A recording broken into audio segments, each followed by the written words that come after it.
Missouri's midterm primary election now just days away, and some people are getting a controversial flyer in the mail. Sierra Folkerts explains the privacy concerns and how groups are getting a hold of your personal voting records. Missouri voters are raising concerns over this piece of mail.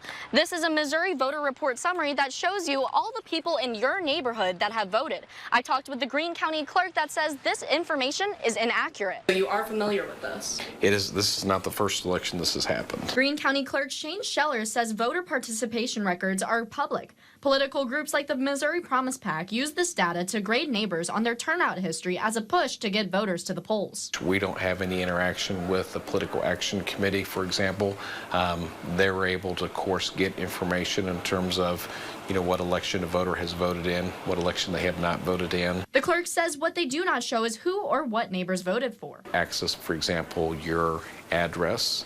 They would have access, for example, the year of birth, but any other information in terms of like your personal information, like Social Security number, they do not have access to that.